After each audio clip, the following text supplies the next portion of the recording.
करता हूँ। आपके सवालों के साथ हम हाजिर हैं DU के स्कूल ऑफ ओपन लर्निंग में और हमारे साथ हैं स्कूल ऑफ ओपन लर्निंग के प्रिंसिपल प्रोफेसर अजय जायसवाल। स्वागत है प्रोफेसर जायसवाल हमारे चैनल पर। धन्यवाद मनोज जी। सर, SOL के 4th सेमेस्टर के स्टूडेंट्स की शिकायत है कि उनका जो स्टडी मटेरियल है वो ऑनलाइन दिख तो रहा है लेकिन वो डाउनलोड नहीं हो पा रहा है। सर, क्या तकनीकी दिक्कतें हैं सर? हमारी तरफ से ऐसी कोई रिस्ट्रिक्शन लगाई नहीं गई है। हो सकता है उस वक्त कुछ स्टूडेंट्स के इंटरनेट की तरफ से कुछ इशू हो, क्योंकि हमने खुद आपने मुझे बताया था तो हमने चेक करवाया है कि हमारी तरफ से ऐसी कोई रिस्ट्रिक्शन नहीं है और मटेरियल सारे मटेरियल जो भी ऑनलाइन अवेलेबल हैं वो सब डाउनलोड हो रहे हैं। सेमेस्टर 2, सेमेस्टर 4 और सेमेस्टर 6 की जो है ऑनलाइन क्लासेस का शेड्यूल आ गया है सर, तो क्या इस बार स्टूडेंट्स को जो है वो लॉगिन की दिक्कतें तो नहीं आ रही हैं? नहीं, मेरे ख्याल से ऑनलाइन क्लासेस में तो पहले भी लॉगिन की दिक्कत नहीं थी और अब भी नहीं होगी, क्योंकि टीम का लॉगिन है, बच्चे पहले से इस्तेमाल कर रहे हैं और उन्हें इस को यूज़ करने की आदत है, तो इसलिए लॉगिन की कोई दिक्कत नहीं आएगी बच्चों को। इनोवेटिव स्किल सेंटर में जो कोर्सेज शुरू किए गए हैं इंग्लिश स्पीकिंग के तमाम जो है वो, तो स्टूडेंट्स ने कहा था कि उनकी जो है वो लास्ट डेट करीब है, तो क्या सर डेट बढ़ा दी गई है अब? हाँ, लास्ट डेट इसकी बढ़ गई है। लास्ट डेट इसकी 24 मार्च तक है। पहले 15 थी, इसको 15 से बढ़ाकर 24 मार्च तक कर दिया गया। मतलब अब 24 मार्च तक अप्लाई कर सकते हैं। इनमें सर जो है वो किन कोर्सेज को लेके बहुत अच्छा रिस्पांस है? इसमें सबसे अच्छा रिस्पांस तो इंग्लिश प्रोफिशिएंसी कोर्स को लेके है। बाकी सब कोर्सेज के लिए भी अच्छा रिस्पांस है, बट इंग्लिश प्रोफिशिएंसी में हमारे पास सबसे ज़्यादा स्टूडेंट रजिस्टर हुए हैं। एक सवाल सर जो है वो मैक्सिमम स्टूडेंट्स पूछ रहे हैं आपके SOL के कि SOL के रिजल्ट्स जो है वो कब से आने शुरू होंगे, और पिछले दिनों एग्ज़ाम ब्रांच ने कहा कि स्कूल ऑफ ओपन लर्निंग से जो इंटरनल असेसमेंट के जो अवार्ड्स हैं वो थोड़ा सा देर से आए, तो इसीलिए रिजल्ट प्रोसेसिंग में समय लग रहा है। क्या स्थिति है सर? हम स्कूल ऑफ ओपन लर्निंग से हमने UG के सारे कोर्सेज के इंटरनल असेसमेंट 6 फरवरी को एग्ज़ामिनेशन ब्रांच भेज दिए थे, और जहाँ तक रिज़ल्ट की बात है तो ये DU के एग्ज़ामिनेशन ब्रांच की ज़िम्मेदारी है, और ये इसका आंसर वो ही दे सकते हैं कि ये रिज़ल्ट कब तक आएंगे। हमारे जहाँ तक IE की बात है, ये मैं आपके माध्यम से सब बच्चों को, सब स्टूडेंट्स को बताना चाहता हूँ कि हम 6 फरवरी को ही हम अपने सारे इंटरनल असेसमेंट एग्ज़ामिनेशन ब्रांच को भेज चुके हैं। अभी सर पिछले दिनों जो है वो SOL ने नॉन टीचिंग के एग्ज़ाम्स भी जो है करवाए, तो उनके नतीजे सर कब तक आएंगे? उसके नतीजे में अभी समय लगेगा, क्योंकि ज़्यादातर पोस्ट के लिए जो एग्ज़ाम हुए उसमें 2 लेवल्स होते हैं।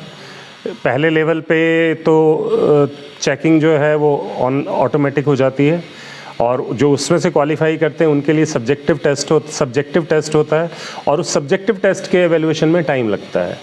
तो अभी मैं आपको कोई समय नहीं बता सकता कि इस तारीख तक आ जाएंगे, बट वो चीज़ें प्रोसेस में है, और जल्द ही इन पोस्ट के लिए जो भी एग्ज़ाम हुए उनका रिजल्ट भी आउट हो जाएगा। एक और सवाल सर, स्टूडेंट बहुत पूछ रहे हैं कि जो क्योंकि CUT PG के ज़रिए रेगुलर कॉलेजेस में दाखिले होंगे लेकिन SOL अपने दाखिले खुद करेगा, तो क्या इसके लिए सर प्रक्रिया जल्द शुरू होगी? हाँ, इसके लिए प्रक्रिया हम जैसे ही हमारे नॉर्मल UG के शुरू होंगे उसी के साथ साथ हम कोशिश करेंगे कि हमारे SOL के भी एग्ज़ाम शुरू हो जाए, SOL का भी एडमिशन शुरू हो जाए। FSS पे सर जब पिछले दिनों हमने अपडेट दिया था उसमें कहा गया था कि जो FSS का पैसा है वो आपके अकाउंट में ना भेज के अगली फीस में एडजस्ट होगा जी। तो सर ये कैसे पता लगेगा स्टूडेंट्स को? जब नेक्स्ट फ़ी देने आएंगे तो उनको उससे पता चल जाएगा। पहले फॉर एग्जांपल उनके वॉलेट में उनको 8,000 रुपये देने थे उसकी फ़ीस के, अगर 4,000 उनको मिल गए तो इस बार उन्हें 4,000 देने हैं, तो उनको पता चल जाएगा कि हमें फ़ीस तो सबको पता है इस कोर्स की इतनी फ़ीस है, अगर उनको उससे कम देना पड़ रहा है। और वैसे हम नोटिस भी सारा इस वेबसाइट पे भी डाल देंगे कि किस बच्चे को क्या फाइनेंशियल असिस्टेंस मिली है, तो वहाँ से भी पता चल जाएगा। सर DU के एडमिशन में बीते वर्ष जो है वो वाइस चांसलर साहब ने एक नया कोटा इंट्रोड्यूस किया, ऑर्फन कोटा, और उसके तहत जो है वो हर कॉलेज में 2 सीटें जो है वो रिजर्व की गई एडमिशन के लिए, और 100 से अधिक एडमिशन हुए। क्या इस तरह का कोटा सर SOL में भी लागू है? जो रेगुलर कॉलेजेस होते हैं उसमें नंबर ऑफ़ सीट्स जो होती हैं वो सीमित होती हैं, लिमिटेड होती हैं, तो इसीलिए वहाँ कोटा इंट्रोड्यूस किया गया कि हम 2 सीट इस कोर्स में ऑर्फन्स को देंगे और उनको कुछ फैसिलिटीज़ जैसे फ़ी में रिलैक्सेशन ऐसी चीज़ें दी गई। तो लेकिन हमारे यहाँ SOL में, स्कूल ऑफ ओपन लर्निंग में, बहुत सारे कोर्सेज़ में कोई सीट की लिमिट नहीं है, तो इसीलिए हमें कोई कोटा निर्धारित करने की आवश्यकता नहीं है। लेकिन फिर भी हमारे माध्यम से जो हमारे यहाँ ऐसे बच्चे एडमिशन हो रहे हैं जो ऑर्फन हैं, उनको जो बाकी की सुविधाएं हैं वो हम देने का प्रयास पहले भी किया है और आगे भी करते रहेंगे। मतलब उनको सर फीस वगैरह में हम रिलैक्सेशन देंगे। तो ये सर इस वर्ष भी जो है लागू रहेगा? इस वर्ष भी लागू रहेगा। एक सवाल सर जो है वो बहुत सारे स्टूडेंट से पूछ रहे हैं कि केशवपुरम जो सेंटर है आपका, वहाँ रेनोवेशन चल रहा है, तो जो है जाहिर बात है कि फिजिकल फॉर्म में क्या कक्षाएं लगेंगी बाद में ऑनलाइन के बाद? नहीं, अभी भी फिजिकल कक्षाएं भी चल रही हैं और ऑनलाइन कक्षाएं भी चल रही हैं। ऑनलाइन कक्षाएं ज़्यादातर चल रही हैं, SEC और WAC वगैरह की जो क्लासेस पहले भी ऑनलाइन होती थी वो चल रही हैं। बाकी की ज़्यादातर क्लासेस ऑफलाइन चल रही हैं सारे सेंटर्स पे। केशवपुरम में ही नहीं, जो बाकी के कॉलेजेस जो हमारे लर्निंग सपोर्ट सेंटर बनते हैं, जिनको हम LSC कहते हैं, वहाँ हमारी फिजिकल क्लासेस चल रही हैं। अभी जो क्लासेस जो ऑनलाइन का जो अभी नोटिस आया है वो स्पेसिफिकली SEC, VAC या स्किल कोर्सेज और वैल्यू एडेड कोर्सेज और AEC के कोर्सेज के लिए आया है। बाकी की हमारी जो कक्षाएं हैं वो फिजिकल या ऑफलाइन मोड में चल रही हैं।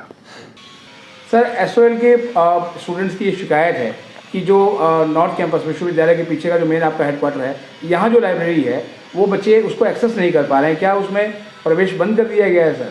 नहीं, उसमें प्रवेश बिल्कुल बंद तो नहीं किया गया है, थोड़ा कम किया गया है क्योंकि हमारे यहाँ रेनोवेशन का काम चल रहा है। कोई हादसा ना हो जाए, इन चीज़ों को ध्यान में रखते हुए हमने लिमिटेड किया है। बट आज की डेट में भी कुछ बच्चे हमारे यहाँ से बुक्स इशू करा रहे हैं। बट हाँ, ये ओपनली अवेलेबल नहीं है, फ्रीली अवेलेबल नहीं है, उसमें कुछ रिस्ट्रिक्शंस हैं, उसकी वजह से बच्चों को थोड़ी दिक्कत हो रही होगी। लेकिन जैसे ही हमारा रेनोवेशन ख़त्म हो जाएगा, ये लाइब्रेरी की फैसिलिटी पूरे तौर पर बच्चों को प्रोवाइड करा दी जाएगी। एक सर ऑडिटोरियम भी बन रहा था, तो उसका काम कब तक कंप्लीट होगा? ऑडिटोरियम में अभी समय लगेगा, मुझे लगता है 3 से 6 महीने तक का समय ऑडिटोरियम बनने में लग सकता है। बहुत बहुत धन्यवाद सर इस अपडेट के लिए। कुछ और सवालों के साथ फिर हाजिर होंगे।